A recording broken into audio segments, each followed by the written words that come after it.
Hello बच्चों।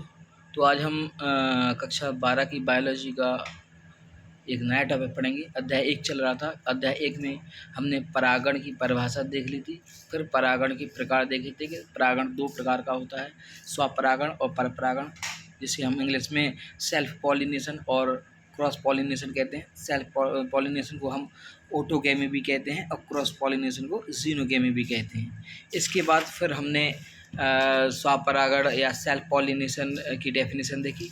उसमें हमने एडेप्टेशन देखे थे कि सेल्फ पॉलिनेशन की प्रोसेस होने के लिए कुछ प्लांट्स में कुछ एडेप्टेशन होते हैं या अनुकूलन होते हैं, वो देखा था। अनुकूलन में हमने बाइसेक्सुअल फ्लावर देखा था, होमोगेमी देखी थी और क्लिस्टोगेमी फ्लावर देखे थे।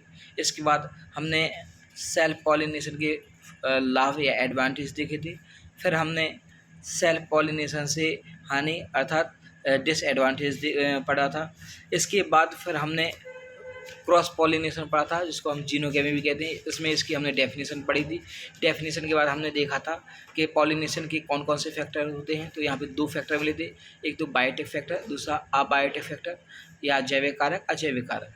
अजैविक कारक में हमने 2 चीज़ें देखी थी, एक तो वायु या हवा या एयर के थ्रू होना, दूसरा वाटर या जल के थ्रू होना। जब पॉलिनेशन एयर के थ्रू होता है उसको एनिमोफिली कहते हैं, और जब पॉलिनेशन वाटर या जल के द्वारा होता है तब इसको हाइड्रोफिली कहते हैं। इसके बाद हमने जैविक कारक मतलब कि बायोटिक फैक्टर देखी।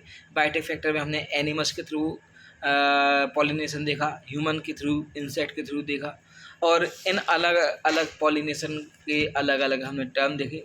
जैसे सबसे पहला एंटोमोफिलस मिला अपन को, जिसमें हमने कीट परागण देखा। फिर इसके बाद हमने ऑर्निथोफिली देखा, जिसमें बर्ड्स के थ्रू पॉलिनेशन हो रहा था। फिर हमने मेलेकोफिली देखा, जिसमें हमने स्नेल या घोंघा के द्वारा परागण देखा। फिर हमने चेरेप्टोफिली देखा, जिसमें चमगादड़ या बैट के द्वारा पॉलिनेशन की प्रोसेस हो रही थी। अब हमारा आज से नया टॉपिक स्टार्ट होता है, पर परागण की बाह्य जनन युक्तियाँ या external reproduction technology of cross pollination. इसमें हमें क्रॉस पॉलिनेशन की कुछ एक्सटर्नल रिप्रोडक्टिव टेक्नोलॉजी देखनी है, कुछ हमें ऐसी मेथड देखनी है जिसकी हेल्प से प्लांट में क्रॉस पॉलिनेशन हो सकता है या हम क्रॉस पॉलिनेशन करवा सकते हैं। तो आइए देखते हैं। सबसे पहला हम देखें इसमें एकल लिंगाश्रयी, जिसको हम डाइसियस प्लांट कहते हैं या डाइसियस क्रॉस पॉलिनेशन कहते हैं। इसकी डेफिनेशन सबसे सीधी सबसे सिंपल है। इसमें नाम है एकल लिंगाश्रयी। एकल मतलब एक, लिंगा मतलब लिंग, अर्थात एक ऐसा प्लांट जिसमें केवल एक ही सेक्स ऑर्गन प्रेजेंट होता है। अर्थात ऐसे प्लांट जिनमें केवल या तो एंड्रोसियम होगा या गाइनोसियम होगा। मतलब सीधा सीधा ये है, ऐसे प्लांट्स जिनमें या तो मेल गैमेट प्रेजेंट होता है या फीमेल गैमेट प्रेजेंट है। अब ऑब्वियसली हमें पता है, अगर किसी प्लांट में केवल एक ही सेक्स ऑर्गन प्रेजेंट होता है तो उसमें, और हमें उसमें क्रॉस पॉलिनेशन करवाना है, तो एयर के थ्रू भी पॉलिनेशन हो सकता है, वाटर के थ्रू भी हो सकता है।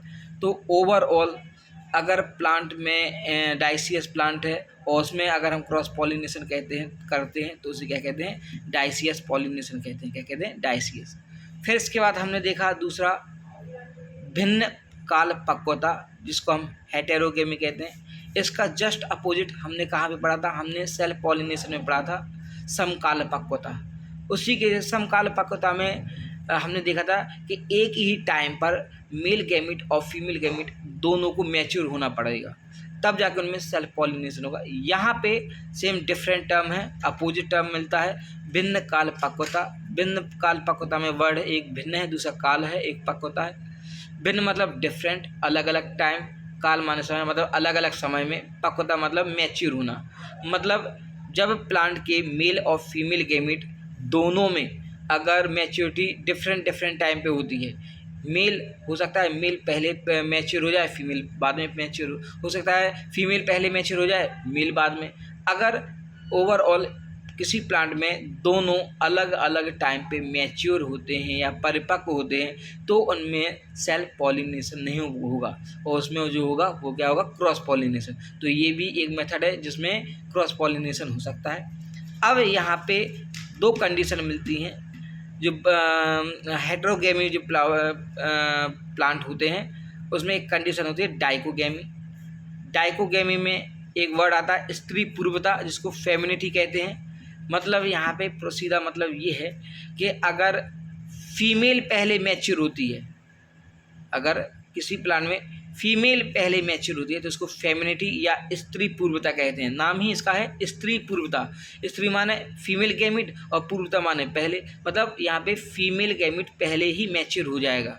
दूसरा है पुम पूर्वता, या जिसको हम वर्टिलिटी कहते हैं। इसमें पहले मेल गैमिट मैच्योर होगा। तो यहाँ पे इस कंडीशन में हमने देखा कि किस तरीके से मेल और फीमेल गैमिट अलग अलग टाइम पे मैच्योर हो रहे हैं। जब मेल गैमिट पहले मैच्योर हो रहा है तब इसे क्या कहेंगे, और जब फीमेल गैमिट पहले मैच्योर हो रहा है तब इसे क्या कहेंगे। अब नेक्स्ट टर्म है अपना कौन सा, ऑन मील पुष्प या चेस्मोगेमस फ्लावर या चेस्मोगेमी। इसमें क्या होता है, ये क्रॉस पॉलिनेशन की वो मेथड है जिसमें फ्लावर कैसे होते हैं, ओपन होते हैं। अब सीधी सी बात है, ये भी पहले वाली टेक्निक का जैसा था, एक बैगिंग टेक्निक जिसमें पड़ी थी। बैगिंग में प्लांट को क्या कर देते हैं, क्लोज कर देते हैं। यहाँ पे फ्लावर कैसा होगा, ओपन होगा। अब जब फ्लावर खुला होगा तो सीधी सीधी सी बात है, अगर फ्लावर खुला है तो हम भी उसको टच कर सकते हैं, कोई इंसेक्ट भी उसको टच कर सकता है, कोई बर्ड्स उसको टच कर सकती है, कोई अदर एनिमल भी उसको टच कर सकता है। तो यहाँ पे इन तीनों मेथड के थ्रू यहाँ पे पॉलिनेशन हो सकता है, जिसको हम चेस्मोगेमी फ्लावर या चेस्मोगेमस पॉलिनेशन कहते हैं।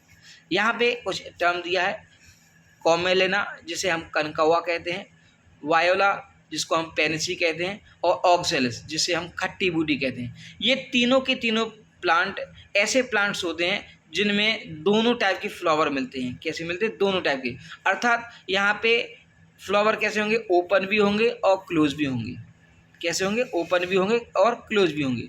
अब अगर फ्लावर क्लोज होते हैं तो उसको हम क्लिस्टोगेमी कहेंगे। ध्यान देना बच्चों, यहाँ पे एक टर्म है कौन सा, चेस्मोगेमी का एक टर्म है। जब फ्लावर क्लोज होते हैं तो उसको हम क्लिस्टोगेमी कहते हैं, और जब फ्लावर खुले होंगे तो इसको हम बोलेंगे क्या, चेस्मोगेमी।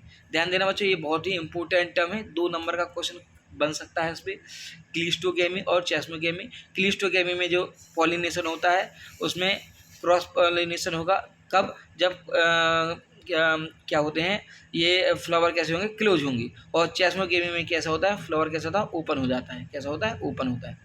अब नेक्स्ट टर्म अपना यहाँ पे बनता है विषम वर्तिका या हेटेरोस्टिली।